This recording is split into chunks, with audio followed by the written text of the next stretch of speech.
আলোচনার টেবিলে ১৯ এজেন্ডা, তা নিয়ে ম্যারাথন বৈঠক বাফুফে কার্যনির্বাহী কমিটির। প্রায় ৪ ঘন্টা ধরে হয়েছে আলোচনা, কিন্তু জাতীয় দলের কোচ নিয়োগের মতো গুরুত্বপূর্ণ বিষয়টি টেবিলে ওঠার আগেই মুলতবি এবারের বৈঠক। আজকে যদি ন্যাশনাল টিম ম্যানেজমেন্ট কমিটির কোনো রেফারেন্স আমাদের কাছে থাকতো, অবভিয়াসলি আমাদের এই বোর্ড সর্বোচ্চ সংস্থা এবং এই বোর্ডে কিন্তু সেই ব্যাপারে আলাপ আলোচনা হইতো। প্রয়োজনের পরিপ্রেক্ষিতে আমরা ন্যাশনাল টিম ম্যানেজমেন্ট কমিটি যদি আমরা কোনো সিদ্ধান্ত নিতে হয়, সেই ন্যাশনাল টিম কমিটি আবার একটা মিটিং করবে। মিটিং করে আমরা বিএফএফ এর এক্সিকিউটিভ কমিটির কাছে আমরা রেফার করব। রেফার করলে তারা সিদ্ধান্ত নেবে।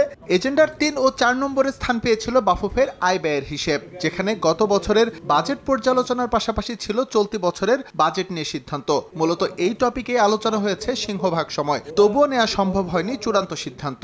আমাদের বাৎসরিক ক্যালেন্ডারটা কনফার্ম করা হয়েছে। জাতীয় দলের নতুন কোচ নিয়োগ প্রসঙ্গে আলোচনা না হলেও পর্যালোচনা হয়েছে বিগত সাইকেলে ফুটবলারদের পারফরমেন্স। এছাড়াও আসছে মৌসুম, মাঠে গড়ানো নিয়েও মোটামুটি খসড়া একটা সিদ্ধান্তে পৌঁছেছে বাফুফে। এবার সম্ভব না হলেও সামনের মৌসুমে 5টি টুর্নামেন্ট আয়োজন করতে চায় ফেডারেশন। গত 2 বছর আপনারা জানেন যে দেশের একটা পরিবর্তিত পরিস্থিতি ছিল, যেহেতু এখন একটা স্থিতিশীল সরকার আসছে, নির্বাচিত সরকার আসছে, আমরা আমাদের ক্যালেন্ডারে যে সমস্ত টুর্নামেন্টগুলো রেখেছি সেগুলো আমরা যথাসময়ে করতে পারবো। এদিকে বাংলাদেশ ফুটবল লিগে সার্ক কোটা বাতিল সহ ফুটবলার কল্যাণ সমিতির দাবিগুলো যথেষ্ট গুরুত্ব পেয়েছে নির্বাহী কমিটির বৈঠকে। এ বিষয়ে চূড়ান্ত সিদ্ধান্ত না হলেও ফুটবলারদের দাবি প্রসঙ্গে ইতিবাচক অবস্থানে বাফুফে। আমরা পুঙ্খানুপুঙ্খানুরূপে আলাপ আলোচনা করেছি, পরবর্তীতে আমরা সিদ্ধান্ত নিব। প্রয়োজনের পরিপ্রেক্ষিতে খেলোয়াড়দের সাথে আমরা বসবো, খেলোয়াড়দের সাথে আমরা কথা বলে খেলোয়াড়দের যদি কোনো কনসেপ্ট থাকে সেটা আমরা নিব, কি তারা চায় এবং আমরা কি করতে চাই তাদের সাথে আলাপ আলোচনা সাপেক্ষে একটা আমরা সিদ্ধান্ত নিব।